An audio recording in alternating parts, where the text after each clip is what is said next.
What's up guys, Suris here. I know the length of this video is going to be incredibly imposing, but it is a multi-person debate/discussion that I was part of on the Modern Day Debate channel. You'll probably recognize some of the faces that took part in this debate. The topic was about whether or not religion was harmful, creation, and evolution. On the atheist side, we had me, RJ Downard, Jackson Wheat, and Jim Hall from Atheist Edge. On the theistic side, we had Jonathan Sheffield, Mr. Brass, Standing for Truth, and NephilimFree. Again, it is a moderately long discussion, but I would love to hear your comments down below to tell me how you think everything went. Did anything brought up in the discussion change your mind? And was there anything in particular that you didn't like about the discussion? Also, if you have the opportunity, please go to James' channel, Modern Day Debate, so you can see more discussions like this. If you'll have me, I plan on being there often for these types of discussions. With that said, there's my shout out, James, and I hope you guys enjoyed the video.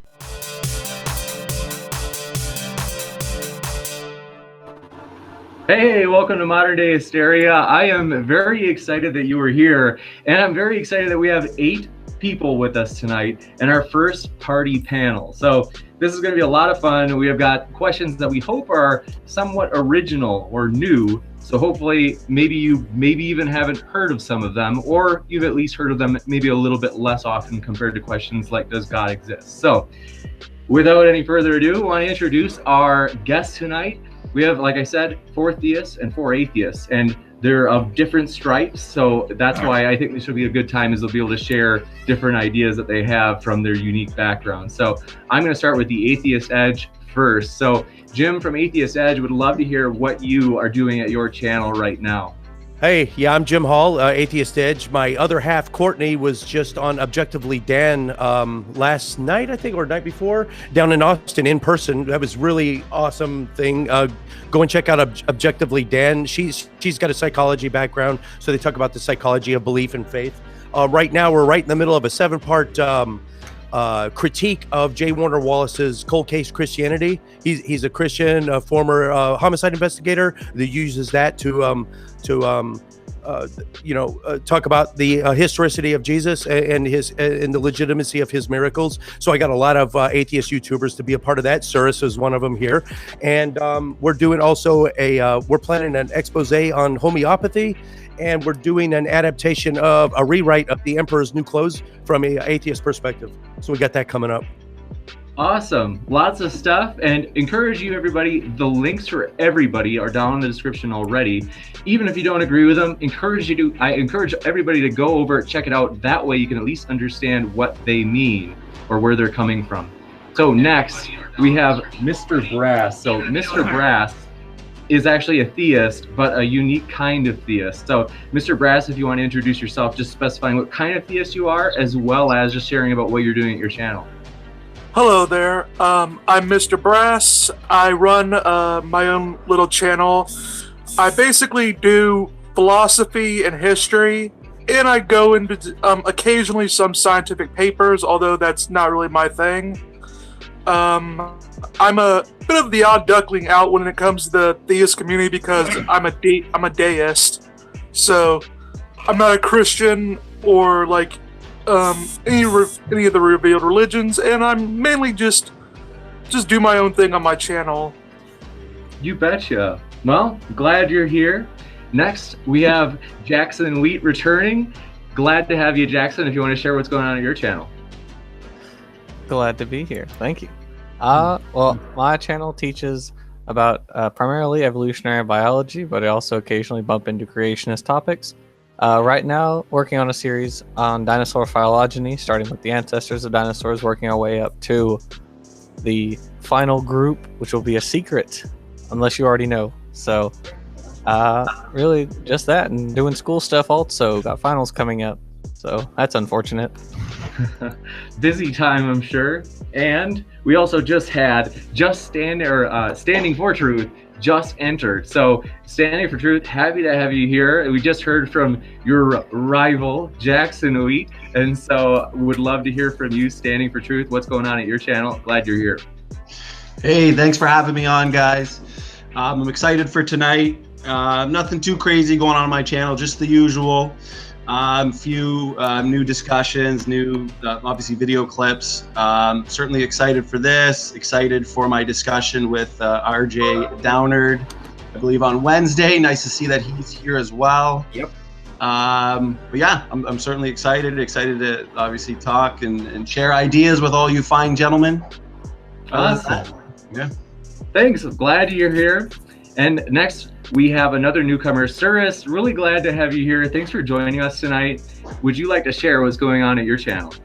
Sure thing. My channel is called Suris the Skeptic. I have a few different shows on there. I've got LHack, it's called Let's Have a Conversation, where I go into topics about philosophy. I have Dangers of Woo, where I tackle pseudoscience. And then I've got your standard video responses, because apparently your skeptic card gets revoked if you don't do those. Awesome.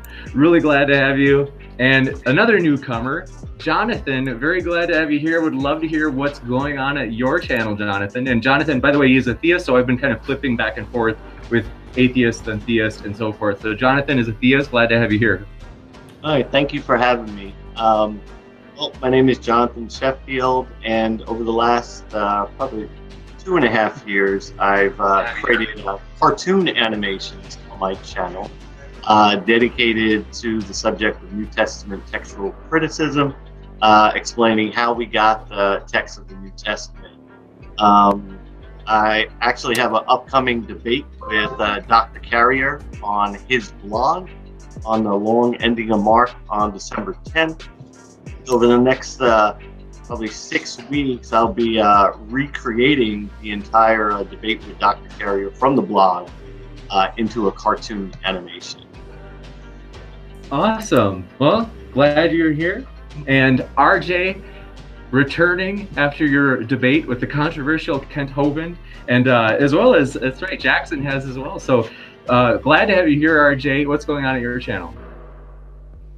I continue to do my evolution hours every Wednesday, which is basically on evolution and science issues. I bump into creationism that way. I probably discuss more religion concepts on Twitter, where I have that and where you've encountered me. So, and I am currently writing with Jackson a new book, criticizing the Genesis Answers book series, and with a little bit of luck, we'll have that one out next year.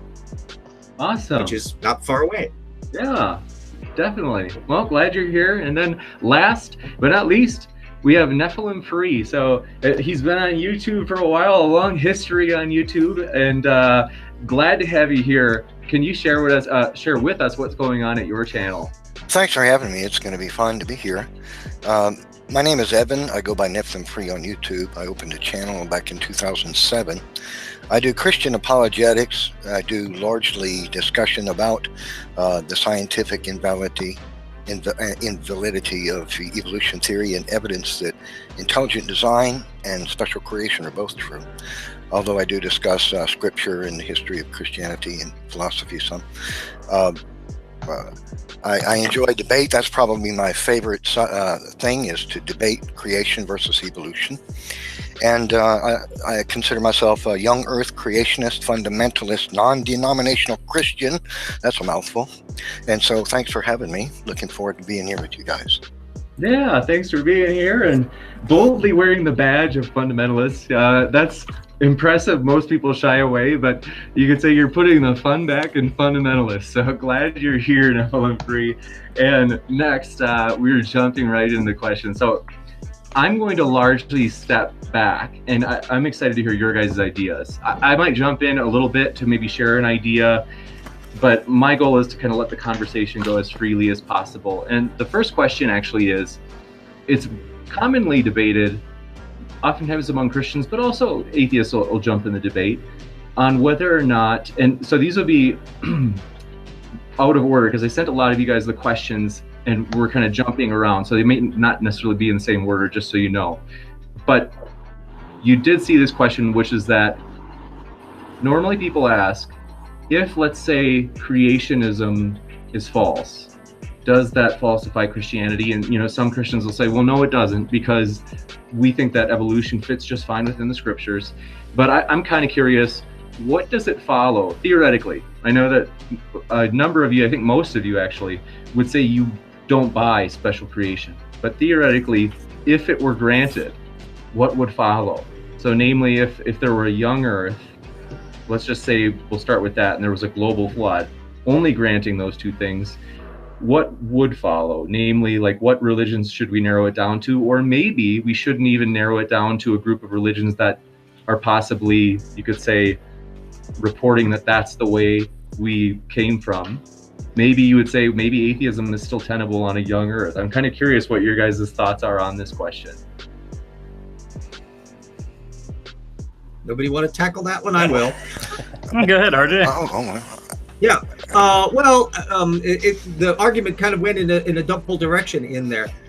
If the global flood, as described in Answers in Genesis, is actually a physical phenomenon, then yikes, it's God of Abraham religions, because nobody else has that in their doctrine. And that would be absolutely spectacular. The evidence isn't that. So that's another issue of whether or not Christianity requires that. Most Christians have managed to accommodate the geological system. They managed to accommodate heliocentrism. They managed to get past flat Earth even before that. So there's been an awful lot of goalpost moving on the old Earth creationist side. There's no problem incorporating the Big Bang into their views. So it's very most religions that have had any legs have ways of accommodating new material and kind of looking to the side about the stuff that they regret from other times. So if you could argue that the Christianity of Francis Collins is not functionally falsifiable, the Christianity of Ken Ham is, because it's making empirical statements about the universe. So there's a gauntlet thrown. I would say that it's true that the creation is so infused in a fundamental way in the Christian scriptures that it's absolutely necessary to the gospel of Jesus Christ being true. If it weren't true, then even the statements of Jesus Christ, where he said, "Have you not read," referring to the Moses Genesis creation account, that he who made them in the beginning made them male and female, even the words of Jesus Christ would be refuted if evolution were true.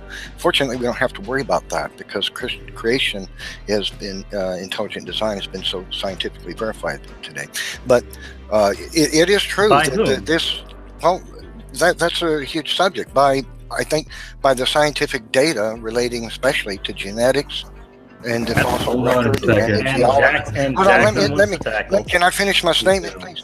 I would say the most profound evidences for that would be the evidence from genetics, the evidence for the fossil record, and the evidence of the geological evidence of the Noahic flood.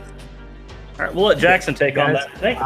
I would, as much as I would absolutely love to just rip that all to shreds, I would honestly, as my personal opinion, like to go with the questions, because we could literally spend the entire time just hashing this back and forth. I agree. I completely agree. And I've actually done that on this channel.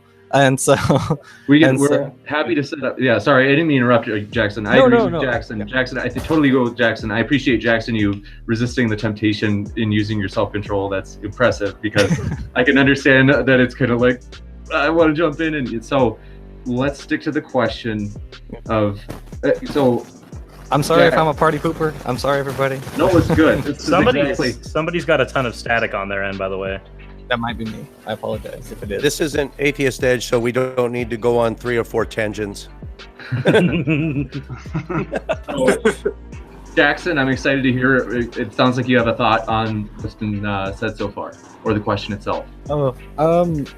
I have to agree. I pretty much agree in totality with RJ. I think we do obviously see lots of Christians have rationalize the scriptures in such a way that they don't need a 6-day creation or a Noachian flood to believe in Jesus and Yahweh and all that. So I think you can absolutely fit, the science into your religion and be just okay with that.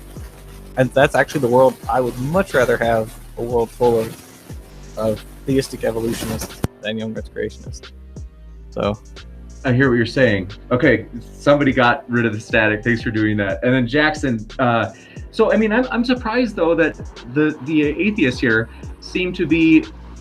I would be more skeptical. I don't think it would have to follow that an Abrahamic religion is true, because, for example, I'm not sure that you couldn't have some sort of atheistic universe in which you have a young Earth that happens to have a major flood. Does that seem? Maybe you would say, well, it would strongly corroborate these scriptural, the Abrahamic scriptures Islam, Christianity, and Judaism. Actually, if I could jump in there real quick. I think if we're looking at, scripture, and if we look at, say, 2 Peter 3, which talks about how in the end times, in the last days, there's going to be scoffers, and what it says is that they're going to be willingly ignorant to three things, right? The creation, the flood, and the coming judgment. And at the end of the day, that seems like those are the big three things that a lot of us are disputing about and are in conflict about. So I think if the evidence, say the empirical evidence, points away from that, then obviously that invalidates the scripture. So at the end of the day, that would be a tough, I know there's a lot of, theistic evolutionists, a lot of, Christians who have denied, say, a global flood, for example. But obviously, according to 2 Peter 3, that would be a prophecy of, what we actually see today. There are people denying that flood. So it seems like a tough position to take if you're a Christian and you deny, say, something like a global flood. A 6,000-year-old Earth vice a 4.55 billion-year-old Earth would invalidate at least 24 fields of scientific endeavor. So we as skeptics would have really no foundation to stand on. But that doesn't mean the Abrahamic God automatically wins by default, because there's 300 active religions on the planet. But it would definitely invalidate our foundation. I think if you compare the Christian religion to other religions and you look at their religious texts, I think that you could logically invalidate every religion but the Christian religion if we found out, let's say, the Noahic flood was true, or if a special creation was true. I mean, you consider those religions and their mythologies, they're full of crazy ideas, about whatnot, planets slamming into each other and crazy stuff, and gods that produce other gods and then get overthrown by their son to be the king of the gods. It's all pretty wishy-washy, mishy-mashy kind of stuff when you compare that to the Genesis account. I think if somebody came at it intellectually, I think it would be easy to wipe all that stuff off the table and leave Genesis alone. Also, if you look, is it really? Actually, if you look at Genesis too, like, I'm not sure about all the other religious texts, but Genesis 1:1 says, "In the beginning, God created the heaven and the earth," which actually indicates that that's a creative force outside time, matter, and space. But from what I understand about a lot of the other religious texts, especially if you're looking at, more Greek mythology, Roman mythology, Norse mythology, these gods exist within the universe, right? So that in Genesis 1:1 is consistent with what we know about empirical science, that obviously, time, matter, and space must have come into existence outside of time, matter, and space. Go ahead. That's a modern interpretation of that. You don't find that conceptually in the church to begin with. Yeah. And you've also got the circumstance that an awful lot of Genesis is borrowed from both the Babylonian and Enuma-Elish mythology that they picked up during the Babylonian captivity, and certain amounts of Egyptian mythology. No. So the Genesis is not a standalone thing. And if you're looking at it from other points of view, you should read the apologetics from the other religionists. They're just as clear that, their view is reasonable and intelligent, and it's everybody else's stuff that is wacky. Well, I think we have to look at their views and what their scriptures say, compare with the empirical evidence. Because like I'm saying, even if we look at the second law of thermodynamics, which is the law of increasing entropy, that's certainly consistent with, say, a universe that's winding down.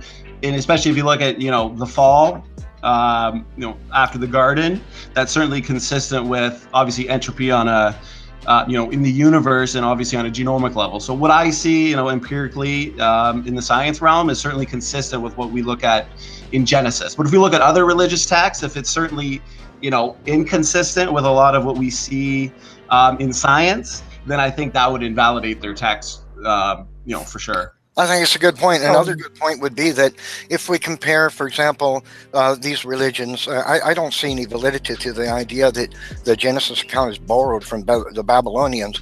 For example, in the Babylonian myth, the fella, I've forgotten his name, he rides out a flood. Yes, rides out a flood on a square barge and then gets off with all the animals. It makes no sense whatsoever. God could have just told him, hey, get the heck out of there, because there's going to be a flood that wipes out the next 10 square miles. I wasn't referring to the flood, I was referring to the creation. But then when we compare that to the geologic evidence, we find the continents are covered by an average of 1,800 meters. We also find evidence that where the cradle of civilization was a flood plain. Okay, hold on 1 second. Let me finish my statement. We would let you finish. Nephilim, I think you think Nephilim. Hold on, Nephilim. I hate to cut you off. I'm really sorry, but I think So I know that James Downard suggested that it was borrowed, and we know that for sure you disagree with that, and you've kind of already elaborated on and why. And so it's like, I'm not trying to say that you're wrong. I'm just trying to say, like, it's clear that you're alluding to the idea that you have a response, and I just don't want to get bogged down on that topic. And so I'm really sorry to kind of stop you, but I wonder if we try a new topic, if we might, it might go a little bit more without getting too rabbit holed, but I have a feeling it may not. I mean, Rabbit holes are fun. I mean, I wanted to go into it a little bit. I was waiting. I was seeing about you guys. I mean, obviously, I don't really have a problem with evolution or whatever, because, you know, I'm not a Christian or whatever. And I honestly think that, you know, because I've watched Hugh Ross's stuff. I've listened to Michael Heiser. I've subscribed to Sentinel Apologetics with Robert Rowe and all that. You know, I don't see that, you know, we also got guys like Philo and Augustine who were perfectly able, even thousands of years ago, to see Genesis as somewhat allegorical. So, I mean, if it really comes out to, I don't really think Christians are forced to take a young earth position. I don't really see either way that they have to really force it. So the young earth position is a recent thing. That's not a Exactly. good idea. That's like 1940s onward.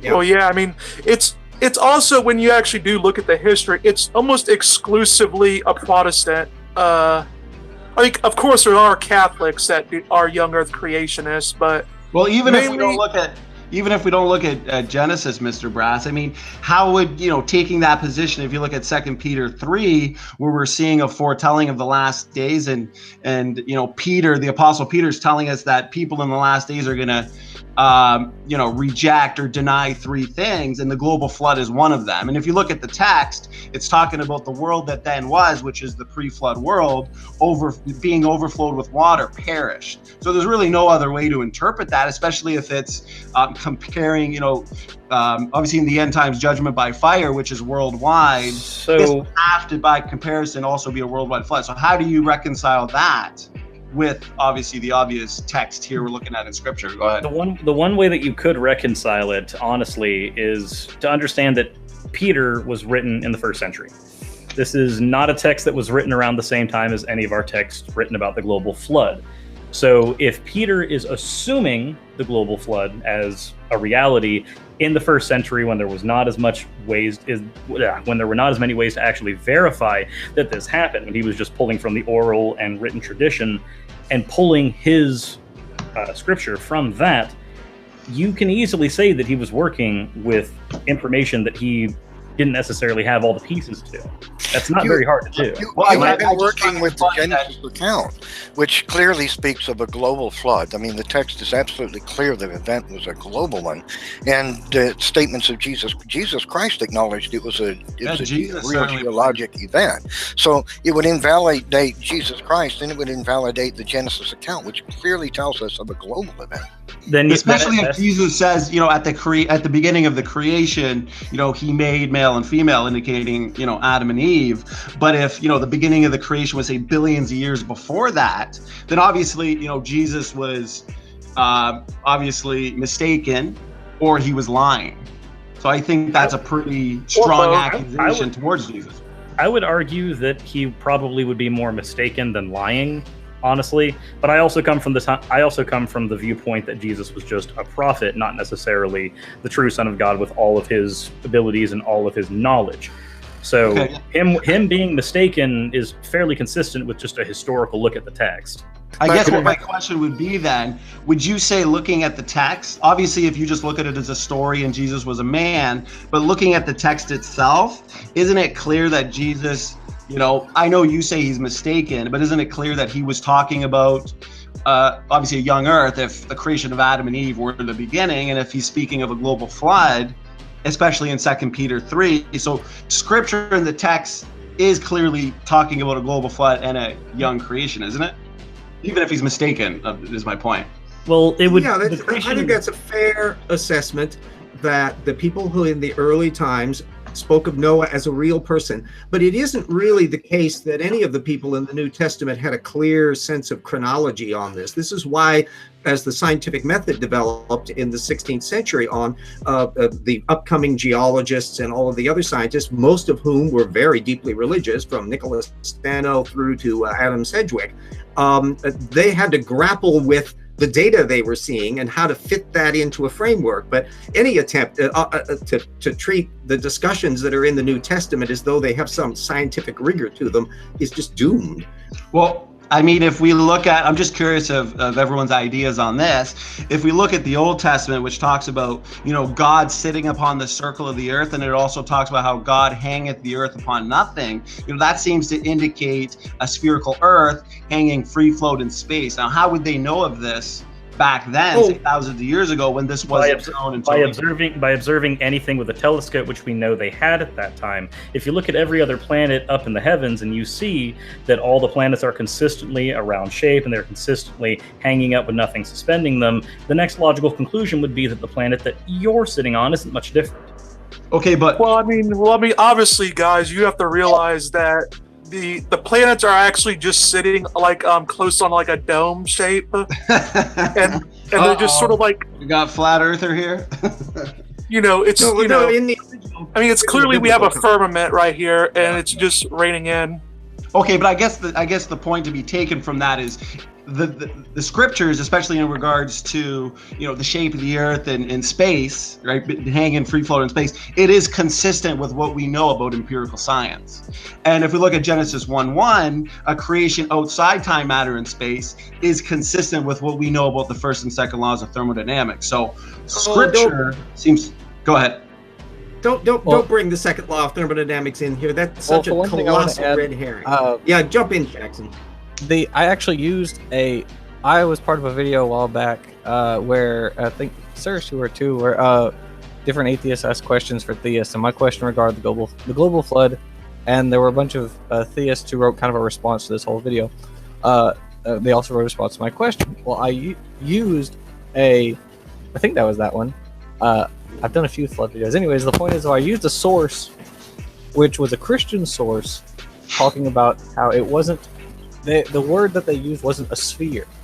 God wasn't sitting on the sphere of the earth. It was the circle. And the point that he made was that if you are a person living in this ancient time and you're standing on like a tall point and you look out around you, it looks like a circle, not a sphere. So the word that they use is circle for that reason. The earth is not a circle. A frisbee is a circle, right? Not a sphere. Someone in the live chat just said that they're a theistic evolutionist, and it made me think. I was thinking about Hugh Ross and some of these prominent theistic evolutionists. So, how does for the believers here? I mean, is that a valid point? And to me personally, I think that's a non-overlapping magisteria. I think it's perfectly compatible, because all that's necessary to maintain your Christianity is that Jesus Christ was the Son of God. He did resurrect after 39 hours, and he did die for your sins. Anything else is superfluous, right? Actually, yeah, I would agree with. I can just respond to what Jackson said too, because I'm not sure if we agree on this, but obviously there's no such thing as a circle, say, in real life. Right, and I think if you take even one geometry class, you're going to realize that, because a circle is a two-dimensional object, but every object in this world has 3 dimensions to it, right? So technically, a circle is just a theoretical shape. So the only way we could you got a circle pizza, would be based on man's perception. That's a 3-dimensional object. Well, even if the Earth is 1 inch thick, it is no longer a circle. So the definition of a circle is a two-dimensional. That's parsing. Okay, what I'm trying to say, any theologian in the first millennium who described these issues in that way. This is a question that only came up as the new science developed, that it became painfully obvious that the Earth was a globe, and eventually they had to give up the flat Earth. Cosmos Indopleustes was still pushing the point in the 4th century, but he was kind of dying hard. And then you get the Aristotelian revolution, which was folded into the Christian church. This is not something that the people who wrote the Bible in the Bronze Age out as an issue. But the issue is not that. The issue is how somebody understands what they're reading when they read that account in the Bible. If you carefully read it, what you'll see is it's actually alluding to an architect using a tool to draw a circle. It says he sits on the corners of the earth. Now, nobody believed in ancient times the earth was a cube or a square. This is a literary device. He's speaking of looking down upon a piece of paper as an architect and using a compass to draw a circle. It's a literary device. He's not talking about the actual physical shape of the earth. He's referring to someone. This is like why in the book of Job, for example, it says the four corners of the earth. Did the Hebrews actually believe the earth had four corners? Of course not. That's ludicrous. So this is a literary device again. It's looking at the earth on a map. So when in this passage, which uses the word chug to describe the circle of the earth, if you read it with a high school reading comprehension, you'll see it's referring to an architect using a compass to draw a circle. So you're it has saying nothing to do with the dimension, the three-dimensional shape of it. And which means it's consistent with science. So the fact that we're just going to ignore the fact that the compass was invented in the early 100s, right? Was it? Yes. Well, metallurgy was not a thing up until that point. So the Bible knows something that modern... No, that's not what you get from that. Well, that's the reference. No, That's because the Bible it's a is literary accurate device in the text.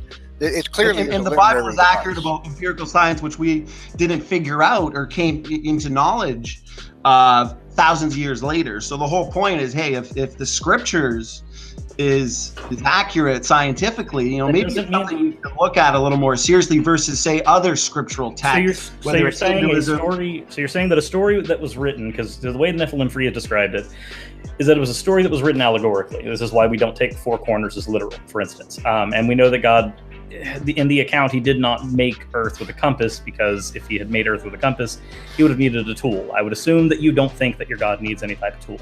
So we're going to take the entire thing as allegory and then say that as an allegorical story, it is scientific. No, I do not accept that.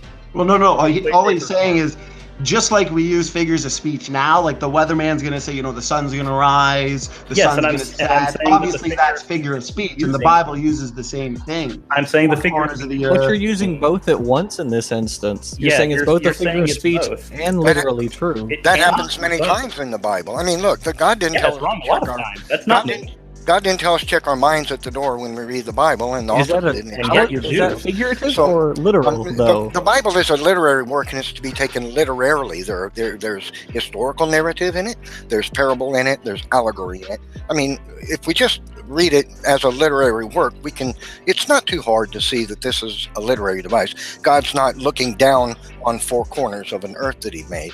I mean, so why would we believe that he's not referring to... In the case of the four corners, is that literal or not literal? It's a literary device. So it's not literally. We're reading it literally, but we're taking it appropriately as a literary device in that sense. I think it's obvious. So I put on my God glasses before I read it, so I can realize that it has both a figurative and a literal meaning. Can you imagine how many times in literature the term four corners of the earth is used prior because to it's a metaphor. You're right. It's a literary device. It's not meant to be taken. That's all my point. Okay. One second. I want to hear Jonathan, if it's okay. So I hate to interject, but I know that Jonathan, it looked like you had something to say, and I know that it's been rolling at a fast tempo. Oh no, it's actually good to hear everyone's views, and I do want to go back to what Atheist Edge had brought up, because I think he brings up a really important point as it relates to creationism. Even though I don't really buy into an evolutionary worldview, I don't think that believing in creationism, falsifies Christianity or not. I think everything's dependent on the resurrection, as he pointed out. So it really gives Christianity, from that standpoint, a falsifiable event there, because that's where we can really look at and determine if Christianity is true or not. So for argument's sake, if creationism is wrong, that doesn't falsify what the Christian method says, because it really is all dependent on the resurrection. There we have a falsifiable event that if we could either produce the body or get a tome explaining what has happened, that would be the end of Christianity. On that one point. Yeah, I would very much disagree with that. It would falsify Jesus as being the authority, the highest authority, but he would be discrediting the Genesis creation account and the flood of Noah, which is used in the Bible, not only as a geological historical event, but also as an allegory for Jesus Christ, an ark that we must get upon, a door we must go through to be saved.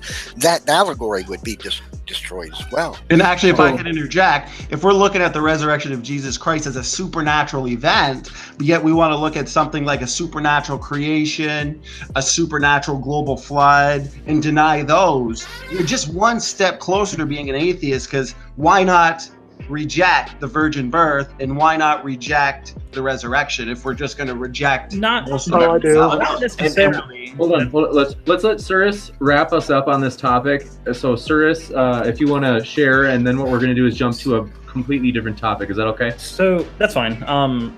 So we know that mathematically we can go back to the point of the beginning of the universe to a few microseconds before t equals 0.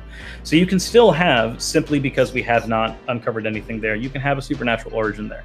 I have no issue with that. I'm sure that most of the people here wouldn't have an issue if that happened to be the case. I have an issue with you saying there is a before t equals 0.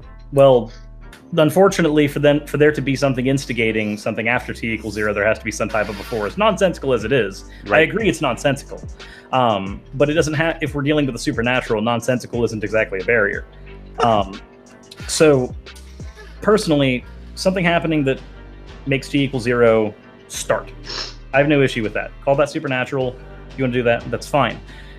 Because any evidence that pops out has not actually said that that was not the case, because we haven't been able to verify that. That's fine. When you have something like the flood, though, you have a different thing. With resurrection, we have an issue not unlike t equals 0. We don't have enough data to verify one way or another. So if you want to posit supernatural, that's fine. With the flood, supernatural or not, it would leave geological evidence. And with the flood leaving no geological evidence of that flood happening, you then would have to go, okay, maybe that is not the case. And that's why a lot of Christians who actually deal in geology or in biology or in history generally don't have an issue with accepting a lot of Genesis as allegory, because they realize that some of it simply cannot hold up to the modern rigors of science. You want to have the beginning of the universe being supernatural? Again, that's fine. We have not discovered something for that. That has not been verified. Keep it if you want. But if we have verified something, like the global flood not being true, then by all means, I have no issue with you lying to yourself, but don't lie to us.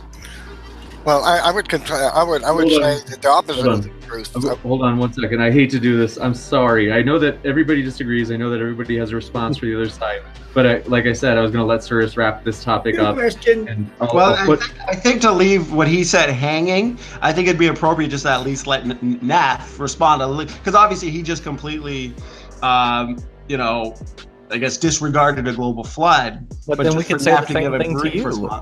We can say the same thing to you and go in circles. I think it's better to just leave it. I think that let's just be willing to give the last word and know that people can check out as well. Like, I encourage the viewers, go to Nephilim's page, and as well as go to Standing for Truth and everybody else's pages to see their responses to these things. So I hate to stop it, but like I said, we have a number of topics to cover yet. Oh, good point. I agree. So the next one is maybe more controversial, and it's also interesting to think not just about the philosophical types of issues that come up with this, but also the methods for why we take one position or another, whether they be historical methods or scientific methods.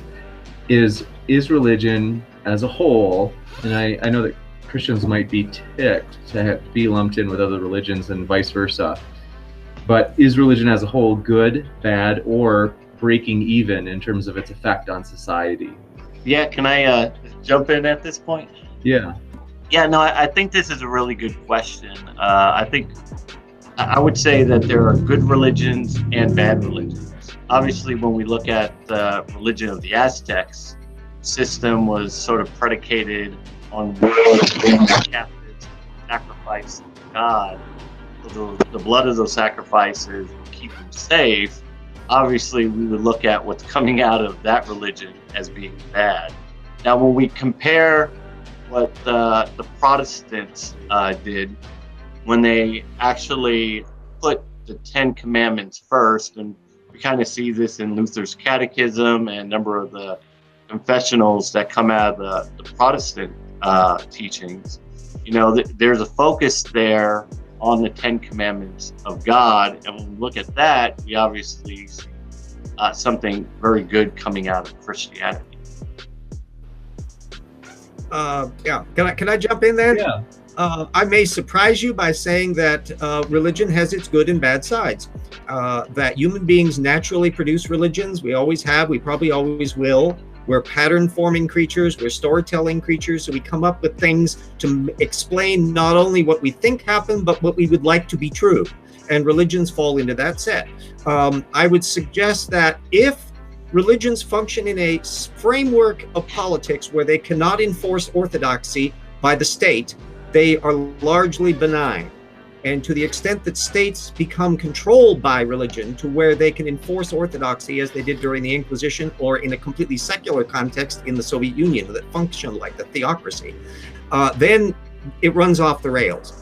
So long as individual conscience is protected, that you have secular rights going on, all the good sides of religion, building hospitals or creating great music, anybody that listens to Bach or Bruckner or Messiaen is listening to a deeply religious person communicating their love of God through their music. Well, I'm not going to give up my Bach and my Messiaen just because they're religious, in the same way that I'm not going to give up Brahms because he's a non-believer. It's like I'm not going to give up Newtonian physics. Yeah, exactly. Yeah, Newton, who didn't believe in the Trinity. But he was still no less a theist. I'd say that religion has its ups and its downs, and so long as it has secular walls around it, will be largely benign. If those walls are breached, it'll run off the rails if you give it enough time.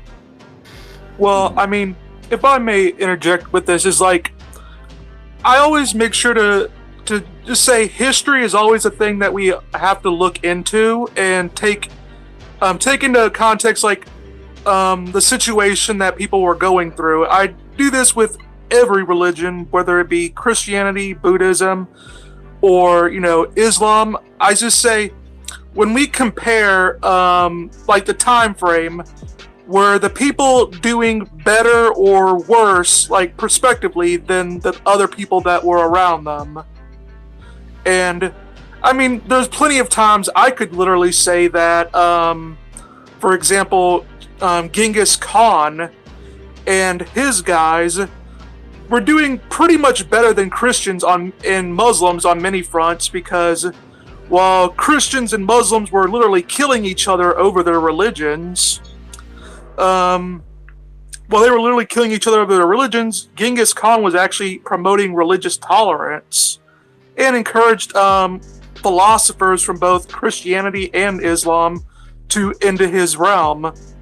So I mean, when we go into perspectively wise, we do see that there is a number of things, like not just historically, but, you know, philosophically, that like we get from Christianity.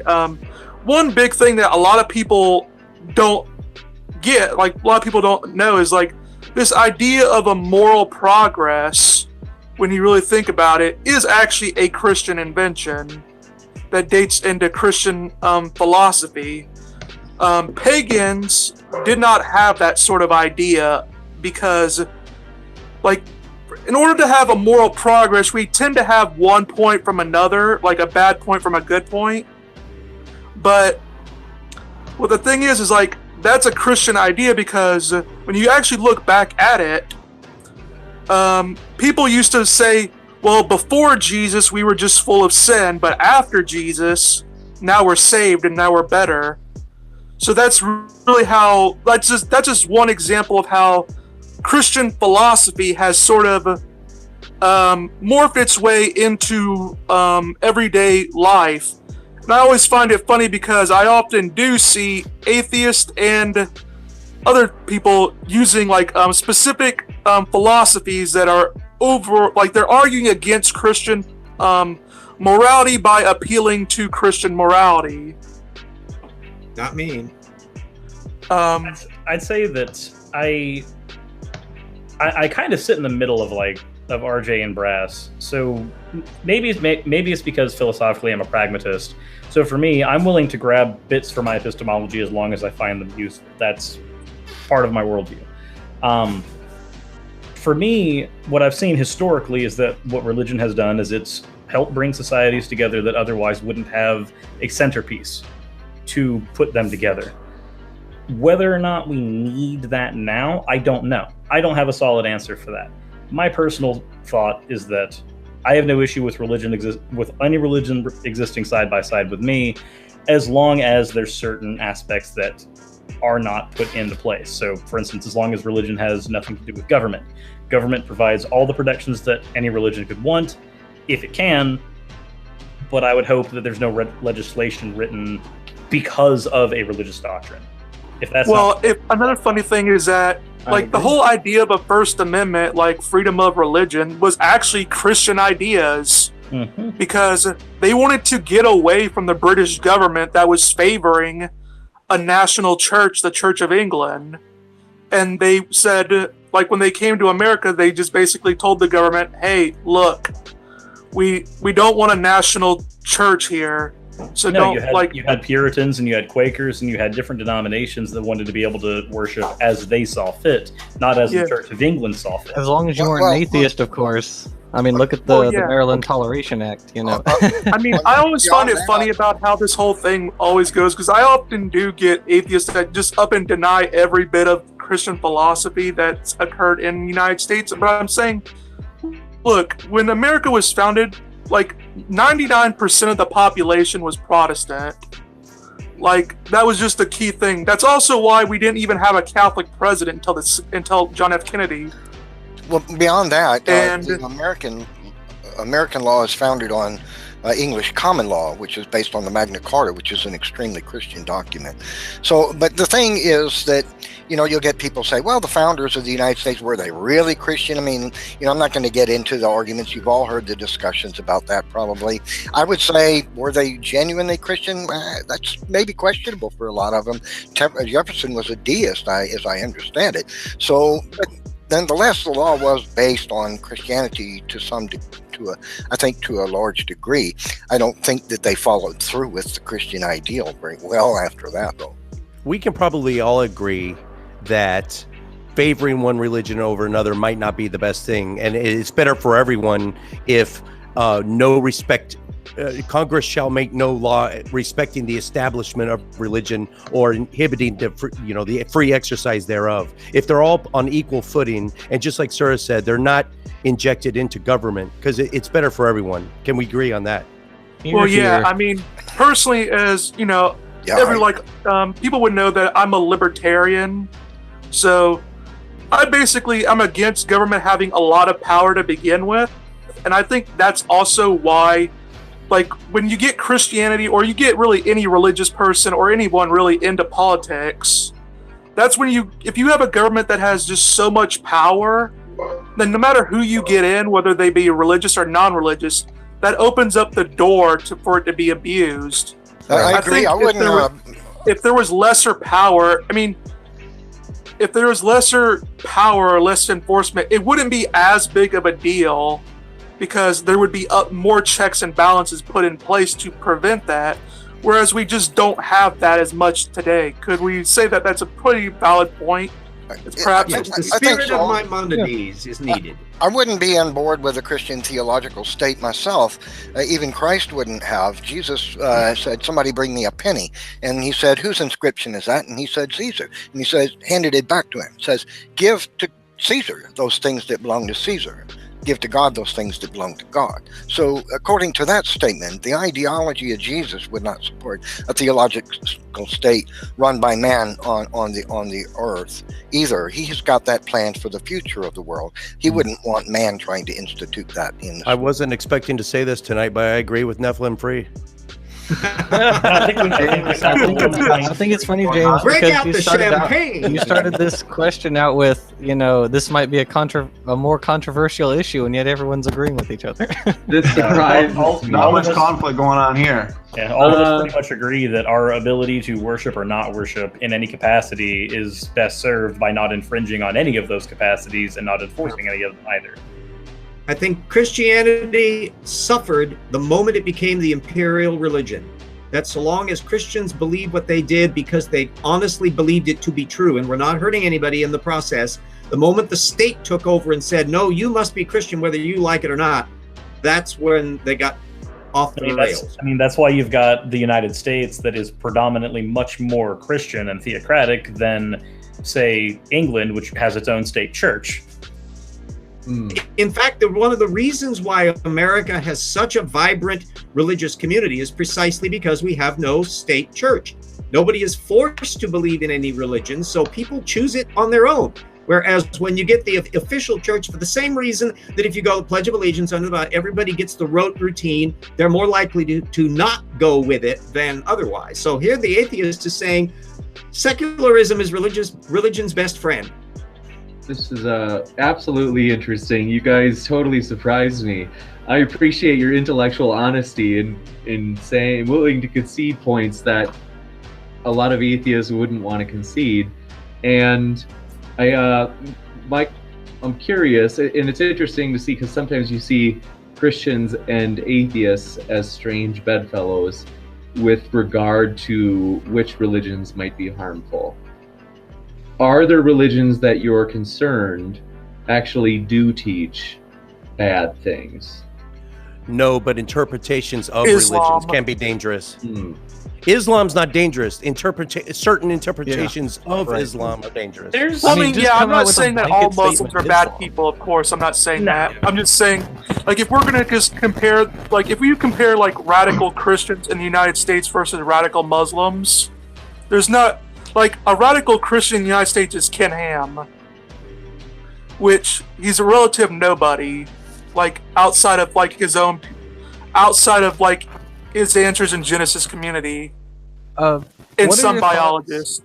What are your thoughts then on hate groups that are Christian predominantly? Oh, like the KKK? Yeah. Not just the Matt KKK, Powell but other wanting groups. to kill homosexuals. He's a Jovinista.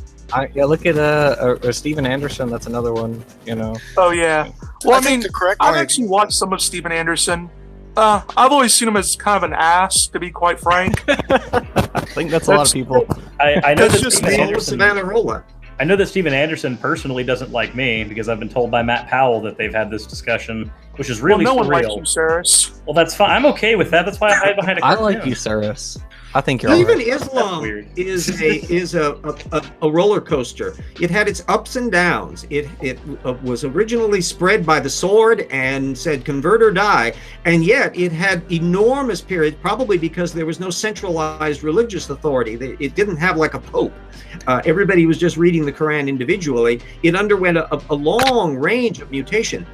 When the Jews were in Spain in 1492, most of them fled to Constantinople, or now Istanbul, under the Turks, the Muslims, because that was a safer place for them. Even in Spain, most Jews kept, because sometimes it was better to be on the Islamic side, and then sometimes it was better to be on the Christian side. When the Berbers came in during the 11th, way more radical than the Moors of previous century. And so there was a constant up and down. The moment any of these religions can control orthodoxy by the state arm, that's when they can become terrible, and people can picky-choosy the scripture that they want to make a nuisance of themselves. The correct view from a Christian standpoint, really, at the very basis of it all, is that all religions are false or dangerous, because all of them would lead somebody not to believe upon Jesus Christ as a savior for their sin. And so the correct view, according to Christian theology, is that any religion is dangerous. They're, of course, excluding Christianity, of course. Yeah, now, Of course. I was going to ask Atheist Edge something regarding Islam, because there we're talking about an ideology, and I would hope most would agree that an ideology can be dangerous. Now, I brought up the Aztecs because, their ideology was predicated on not only going to war, but bringing their captives to human sacrifice. And when we look at the ideology of Islam, and we look at it historically as well, not only was spread by the sword, but even nowadays we can see, in what areas are Muslims living with their neighbors in peace. So would you not say that the ideology of Islam, and I get there's different, you can always say that there's different interpretations, but the historical Islam comes from that ideology of spreading the sword. I often criticize the dangerous ideologies, the calls for violence, the threats of violence in the Quran and the Hadith, as well as other, other religions. But I tolerate that. I tolerate the hate. That go ahead, but when you actually convert that into a threat of violence or actually carrying out violence, that's something we can fight. And I did 2 tours in Iraq. I considered the global war on terrorism an unwinnable war. An ideology cannot be fought with a rifle. I think that was a mistake. I think it has to be fought with free thought. It has to be thought in the marketplace of ideas. And don't you? On the flip side of the coin, I would never suppress even a hateful ideology as Islam. If ever, like our government wanted to squash the Islamic doctrine, I would be in the picket line with the Muslims trying to keep it. But when you go ahead and say that the United States fought communism, which was also an ideology, with rifles, so why would you say that the ideology of the physical manifestation of communism, when it becomes an act of a physical aggression or threat of aggression, that's when it needs to be fought. But just the ideology can be fought only with ideas and the marketplace of ideas. I don't think atheism can be left off the table, too. We can say religious ideas can be dangerous, but I think atheism is an ideology in itself, and I think it has to be on the table if we're discussing ideas that have potential danger. I would not take a real strong stance. If we're going to go atheist, or I've obviously I'm sure all the atheists have heard it probably a million times about the communists and stuff like that. But I would say that, can atheists be assholes and do things on the level of killing people for just being religious or something? Yeah, I don't see there's no logical contradiction in that.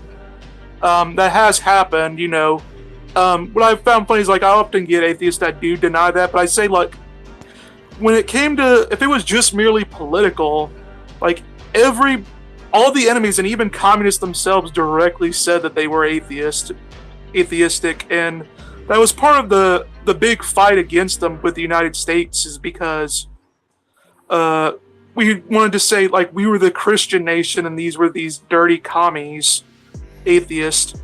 But I would not, obviously I don't blame atheists for that. I don't do that just as much as I don't blame the myself because of what some stupid deists may have done during the French Revolution. If I can interject there. Yeah, I think I would agree with you, but I think if we look at history based on what you're saying, certainly atheism as an ideology can be dangerous. Because if you look at obviously, one common thing is that politics. Stalin, certainly, tens of millions of people were murdered based on that ideology, right? Why did they kill people? Joseph Stalin killed 60 million people. He didn't kill a single one in the name of atheism. Exactly. Even though, yeah. Exactly. That's the point. The point is that it's about the point is that they were killing people for political power, for their own political purposes. But would you say that these ideas, so if we look back historically, let's say the ideas that came out of David Strauss, that Christ was a myth and all these views, and then you have Marx, who was influenced and read, David Strauss books. and then we have communism coming out of Clark. Not that I'm saying that. For religious people to be murdered? Say that again? Did Marx advocate for religious people to be killed? No, I'm not saying. Then what's the relevance of it? I'm talking about the ideology, his influence that came from Strauss led to his. So I would say I know this is engaging into Quoque, and so it's going to be fallacious by itself. But I'm not using this as a dismissal. I'm using this as a food for thought. If you want to say all ideologies are harmful except Christianity, then you're ignoring Roman Inquisition, the Spanish Inquisition. You're ignoring forced conversions after the Constantinian shift.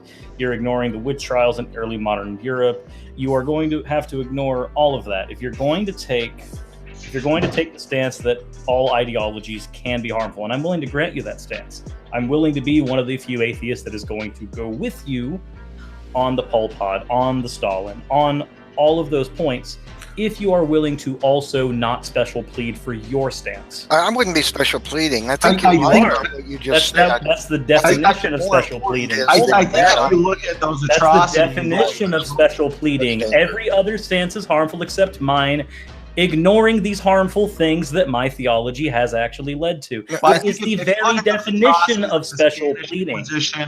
Roman Inquisition, I mean, wasn't that due to Roman Catholicism, Protestantism? So obviously they were looking to... So are you going to say that all of those are not Christian in any way, shape, or form? I think it's pretty obvious that, yeah, certainly they're not, especially Roman Catholics. So if I were to get somebody with a master's in theology in Catholicism, would they agree with you? Well, I think the answer is no. The answer is no. They would not. What's more true is to say that bad ideas are dangerous, whether they came from somebody's twisting of their religious idea or a twisting of atheist ideology. It's bad ideas that are so dangerous, not specifically one ideology or another. But I would point out, though, there is a historical relationship between the atheistic concept of evolution, which is purely chemicals, and communism. You know, Frederick Engels and Charles Darwin wrote letters to each other, and in fact, some of the please let me finish. Now, some of these, let me finish. Hold on, please. Allow me to finish, please. Okay. I was just pointing out that some of the famous German philosophers of the latter half of the 19th century, like Frederick Engels and Karl Marx, referred to Charles Darwin's book as the the biological, scientific basis for their ideology. They even stated so outright. Frederick Engels stated that this is the basis for our and yes, we're talking about social Darwinism, but nonetheless, look what came of it. I mean, there's no reference to social Darwinism in The Origin of the Species. Who started social Darwinism? Actually, Darwin would have been against that. Yeah, Darwin would have been against social Darwinism. I didn't say he was for it. Hold on. Just let's hear from RJ's. The Soviet Union was no friend of Darwinism. That they explicitly had a political version of air quotes evolution that was Marxist-Leninist, Lysenkoism.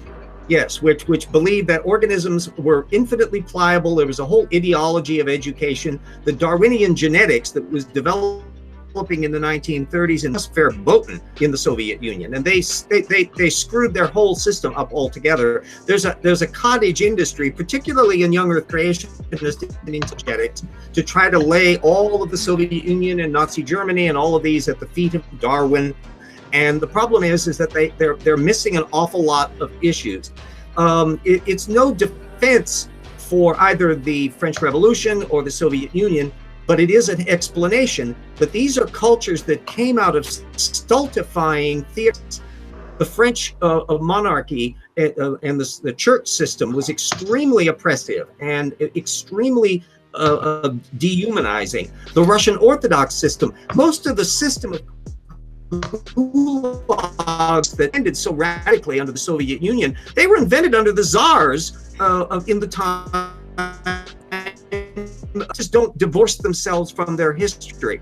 And the idea that any ideology comes and over overnight, no, things are way more complicated than that. And I am not a defender of the Soviet system. James, I don't think anybody is positing that Darwinism was the driving force that led to communism. But I'm just pointing out there is a relationship. For example, on December 19th, 1860, Karl Marx wrote to Frederick Engels, who wrote later to Lassalle, Darwin's book is a very important and serves me as the natural scientific basis for the class struggle in history. One has to put away the gross English motive in development, of course. He didn't like the English way of writing. He said, despite all deficiencies, not only is a death blow here dealt for the first time to teleology in the natural sciences, but its natural meaning is empirically explained. So there was a profound connection between Darwinian evolution and the developing philosophies of the German philosophers of the latter half of the the 19th century, which were highly influential in communist thinking. Nobody's saying it's the basis for it. I'm saying there was then if you're willing to concede that the Nazis built some of their anti-Semitism on Martin Luther, then we can have an equal playing field. Why not? Oh yeah, I can. I mean, what I find actually funny about that, because I actually have read a little bit on that, and I actually do find funny about how, funny enough, Jews pretty much just have, if you just look at the history, they've pretty much been screwed over by both Muslims and Christians throughout history. Yeah. And funny enough, even by the communists. So pretty much just everyone's going after them. Officially not anti-Semitic, but in practice they were extremely anti-Semitic. Well, yes, pretty much no matter who gets under power, the Jews are pretty much screwed. But bad harvest, blame the Jews. Yeah. So I would like to point out that, and Nephilim just posted in the chat the Karl Marx quote, and I'm willing to meet both ways on the Karl Marx quote for this reason. You have people like Stephen Anderson and Powell that are extrapolating from the Bible somehow the idea that they can kill 2% of the United States population based on the Bible. I don't know how you pull that out of there, especially when you exegete it and find that Leviticus doesn't say what the fuck they're saying it does. Point is, you can pull, if you want to be selective and if you want to use cherry picking, you can pull horrible ideas out of any type of ideology or any type of epistemology.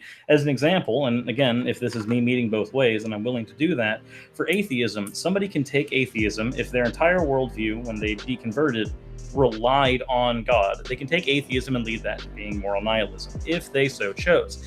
If somebody went that route, then they would be, by your definition and by mine, pulling a harmful ideology out of an atheistic worldview. And I'm willing to grant that. But you have to also recognize that those same harmful ideologies, those same harmful ideas can come from Christian ideology and Christian theology. And if they acted on those ideologies in a violent manner, then even though fellow atheists would denounce them. Exactly. As long as they have their heads screwed on right, which some don't. Yeah. But a government run by Carl Sagan wouldn't be a violent, so Stalin, Marx, these were individuals that misinterpreted, and if they, yes, they were atheists, but if they used that nihilistic viewpoint to carry out those actions, I would denounce that. Yeah, I'm obviously not saying that, Christians haven't done shitty things in the past. The pagans can attest to that, that Christians have been pretty brutal to them, at least. A lot of the reason why we don't have a lot of text that we would like to have on the pagans is because Christians wiped them out and burned their religious text. So, it's a miracle that we have the manuscripts that we have. But I can totally get that.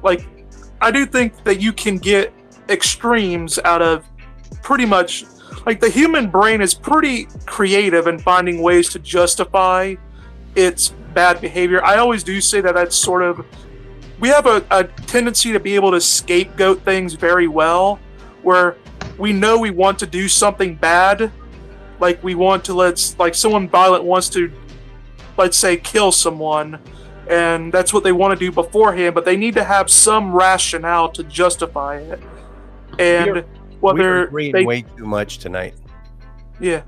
Well, some might use the Bible to justify it, or they might use some nihilistic philosophy, but I do think it's a standard principle where you have people that are just scapegoating for something that they've wanted to do beforehand. We think that's probably a possibility too. There is one thing that I think most people overlook, though. When it comes to people abusing Christian theological ideas and doing evil, that's documented. People have done that, no doubt. Jim Jones, the Roman Catholics throughout the Middle Ages, etc. But here's a fundamental difference that people tend to gloss over, is that atheism and evolutionism are both purely chemical ideas. There's no soul in the soft machine, according to an atheist. Human being is just a soulless bag of matter. Let me finish, please. There's no basis for believing that a human being has value in their life, that they're worth something, because there's no moral basis for saying it's immoral to cease the interaction of molecules. So technically, killing someone is only cessation of molecular interaction on atheism. It's not actually murder. Now, if human being is an evolved creature, that's a purely chemical process. That's chemical purely. I'm stopping you right there because there is a hold on, let me finish. There is a connection ideologically between the two that tends to be overlooked. Okay. It doesn't tend to be overlooked. It just happens to be that the small subsect of people that think that are so outside of the sphere of correctness, they're not even wrong. Well, you don't believe you have a spirit, do you? If you're an atheist. Hold on. There's a way to parse that out. So you don't believe you have a spirit. Me personally, no. But do I not believe I have a spirit because I'm an atheist? Absolutely not. There are atheists that believe in a soul. There are atheists that believe in some type of ultimate morality. That's not consistent, though. It doesn't matter if it's consistent. Neither is your worldview. There are things such as property dualists, like Thomas Nagel, who is an atheist, and he takes the idea, like, he doesn't believe in a soul either, but he does take the idea that there's an immaterial aspect about human beings, and the he's mind an atheist. outside the brain is one thing he posits, correct? Yes, it's sort of like, I wouldn't say that. He more or less just says, like, there's properties of the brain and they're part of them is like immaterial, but it's ultimately still in the brain. Like the reason that I bring that up, Nephilim, is because there are atheists, and I've met them, who believe in a soul, who believe in a supernatural realm. There's nothing saying that those things must be tied to a god. Atheism deals with only one thing, and that is what your truth value assigning is to the proposition of theism. If you assign it false or disbelief in this sense of weak atheism, that's all it means. The supernatural realm does not have to follow from that god. So I would make a suggestion, if possible. Mayhap you not tell atheists what they think, and let them tell you what they think instead. And maybe you'll come to common ground more often. Well, you've already acknowledged that you don't believe you have a soul. No, I've acknowledged. I'm just saying it's inconsistent to believe in a soul if you're an atheist. You have no straw man. It's pretty difficult to explain something like a soul in a supernatural realm. Not necessarily. So you can take a pseudo-deistic position that leads to atheism, a deistic God that died right after creating the universe, leading to everything that's there.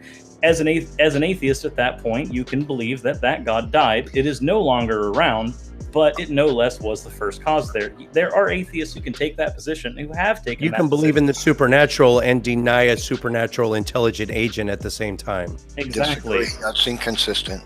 Well, you can say it's inconsistent, is, like, but again, I would argue that maybe you should not tell atheists what they think. I believe atheists can tell you what they think, because I'm not going to tell you what you think. If you'd like me to do so, I'm willing to think. You just did when you straw man. I'm telling you what atheism posits. No, atheism does not posit that.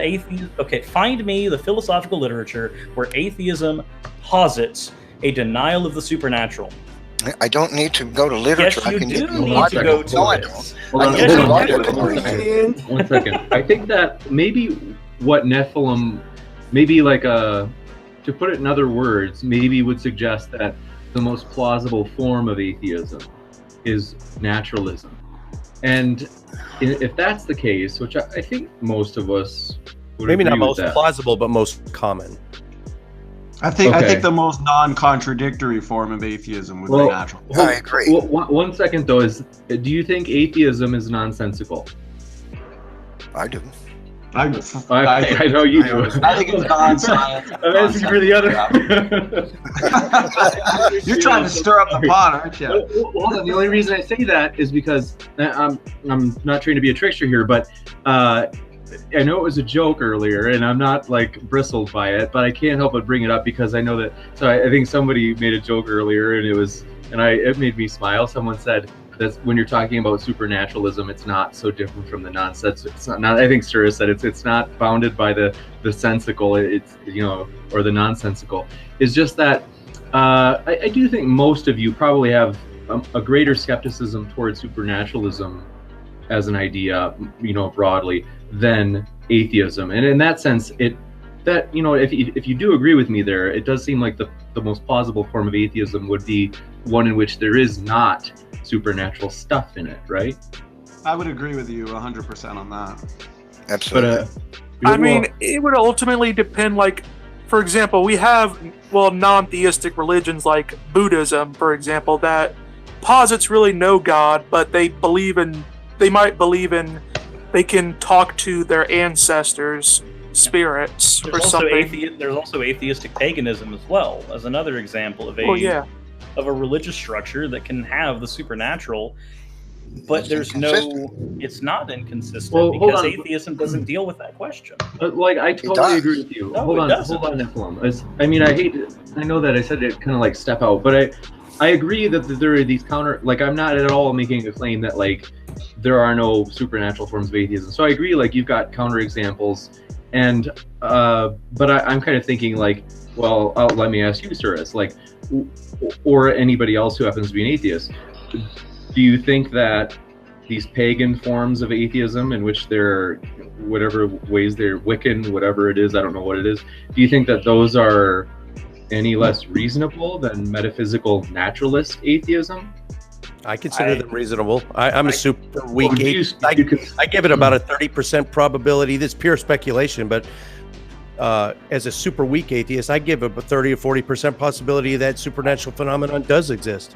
I'd probably give that as well. Maybe not 30-40%, because I know that any number that I pull out is going to be out of my butt. I can't speak for Jim though. Totally out of my butt. No, it's out of my butt too. I'd be hard pressed to be 5% on that one. But can I just say that the question though in particular though was, do you think that positive atheism, let's say the assertion that there is no God, would you really hold that paganism, the supernatural sort of paganism, is actually no less, or I should say that they would be on equal par, that those are equally rational? It depends on what their content is. So for instance, sorry, RJ. If any, all moral precepts are presuppositional. It doesn't matter whether a religionist is doing them or an atheist is doing them. And you can have a completely secular morality, and you can build your presuppositions in a variety of ways. All of that is required. Plato would do that. Everybody else would do it. The moment any philosophy makes empirical claims about the universe, that puts them in a different category.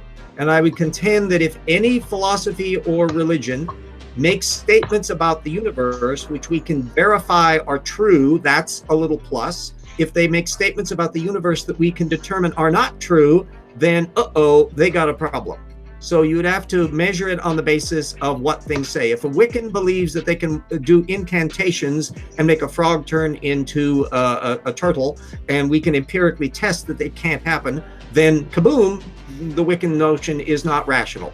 And the same thing about with the Aztecs, that their human sacrifices were to keep the sun rising. Well, they stopped doing that. Sun keeps rising. Clearly, that was wrong. So it depends on the doctrines. I guess my question is in regards to, I'll be quick, Neff. In regards to atheism, if atheists then say have an active belief system, obviously with views concerning origins, right, that the universe and life itself arose by, natural processes, wouldn't an honest atheist then admit that their worldview is also faith and that atheism is? No, because ours is testable, verifiable, predictable, and falsifiable. Okay, so if atheism is contradictory to all known No, he's talking about empirical evolution. data, that would make atheism more of a science fiction based religion then, right? No, it And can if- be. and It if can be we were proven that we depending have a only on common origins of ancestor. bus, that might be the case, but we aren't. I think we're conflating two separate issues here. It sounds like evolution and atheism are being conflated, Yes. and they have Yeah, they're nothing to do independent. whatsoever with each other at all, which we've Would already atheism covered. posit that the universe itself arose by natural processes without a supernatural force? Not necessarily, as we've already talked about. I mean, there yeah, are. I mean, hell, I mean, Life I could be a can, miracle. That position would be a contradictory position. It's not contradictory just because you disagree that it happened. Jackson, let me I share mean- something with you that I think connects the two in a way that you're not seeing. Or I honestly doubt this- that you will have the anything philosophical, to bring to me. the But go ahead. philosophical Go ahead, Neff. the philosophical materialism of atheists and evolutionism are in fact tied. Not all This is a atheists are statement from. materialists. This is I know that's inconsistent. I've been saying. Now let me It's not provide a inconsistent. statement for you. This is from Michael Roos. He's one of our eminent philosophers of science. And he Put said, mine. the position of modern evolutionists is that morality is a biological adaptation, no less than our hands and feet, considering a rational, justified set of claims about an objective something, objective ethics is illusory. I appreciate that when somebody says, love thy neighbor as thyself, they think they are referring to something above and beyond themselves. Nevertheless, such reference is truly without foundation. Morality is just an aid to survival and reproduction, and any deeper meaning is illusory. Now, let me give you one more. This is from Joel Marx, atheist philosopher, professor at College of New Haven, in his book published 2010. He said this. He said, I experienced my shocking epiphany that the religious fundamentalists are correct. Without God, there is no morality. But they are incorrect, I believe, about there being a God. Hence, I believe there is no morality. So he's being consistent with his atheism. The thing for him is he doesn't know how to explain the existence of morality with atheistic philosophical materialism and evolution. And I've talked to others. I have a rebuttal. I don't agree with him. And we're done. And you're inconsistent. No, I've I'm not talked to a lot of people inconsistent. You have who these say morality quotes. is subjective. You're just dropping these quotes as though they're arguments when they aren't. A quote is diddly in a conversation about how ideas work, about how philosophy works. Quote doesn't mean jack. I think I'm I've already sorry. explained how philosophical materialism and atheism are, and evolutionism Oh, are. you haven't, Okay, you haven't so you're explained just going my to blend all position, these have you? ideas. Go ahead, Archie. There's no. Why am I an absolute moralist, Nephilim? I don't Have you know ever what bothered to mean by ask you're me? an absolute moralist. I'm I not sure believe what that you there mean are by some things that are intrinsically wrong. That in all universes, for all entities, in all circumstances, owning other sentient beings is in principle wrong. No God can make it otherwise. No state or law can make it otherwise. That it is absolutely inviolate. And I can't lower my morality low enough to get under the Exodus 21 bar. That's Or what the it's- slavery thing that was advocated, nor can I advocate the killing of witches. Would you mind telling me, Nephilim, this was the question that I wanted to ask earlier. Sure. Would you mind telling me which Christians who killed witches in the Middle Ages and the Renaissance were basing their witch killing on anything other than the Bible? Were any of them Darwinian naturalists? Okay, so they were inconsistent with their religious beliefs, just as atheists are inconsistent when they argue Suffer a against the witch to live. philosophical materialism. It's an inconsistency. I accept and understand that you appreciate that there seems to be objective moral values that are unarguable. It's wrong to murder, that is to kill without justifiable cause. That taking of life without justifiable cause is immoral. But within atheism, there's absolutely no basis for that idea. It can only be found in theism. Excuse me, it's not. You can construct an absolute morality independent of atheism. Plato showed that you could theoretically do that. The Euthyphro dilemma is just as much of a problem, but I still want to know your question. Was the Bible wrong to say you should kill witches? The Bible doesn't say you should kill witches. It says God instructed someone to kill a witch. It says thou shalt not suffer a witch to God live. does. Right, that's God's decision. It's not man's decision, right? But does the Bible then tell you But to here's kill it? here's the thing: is God unjustified Is that murder, or is that moral justice? Are you saying that killing another human being is justified now based on their religion? Under divine command theory, that without God's direction, let me clarify. Without God's direction, even with God's direction, I'll grant you God's direction. Let me finish, please. Without God's direction, I would say yes. So that's the thing. So what you're attempting to do is paint what's in the Bible as man's ideas are right, but this is actually a dictate from God. That just makes him a moral monster then. That just makes him a moral monster then. So now you've got to demonstrate that God is not justified for destroying that which is evil.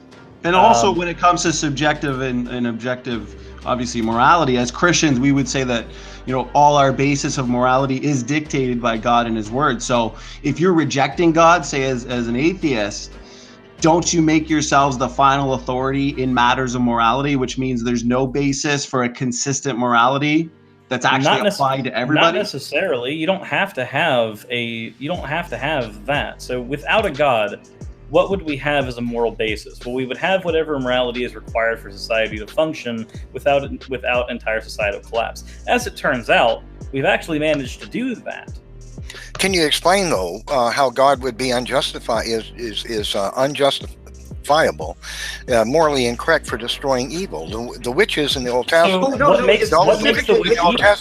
is no such thing as witchcraft. There never has been witchcraft. There can never be witchcraft. Like the dumpster fire stuff is just, if you can try it as carefully as you can to slow down, and we'll try to do this as carefully as possible.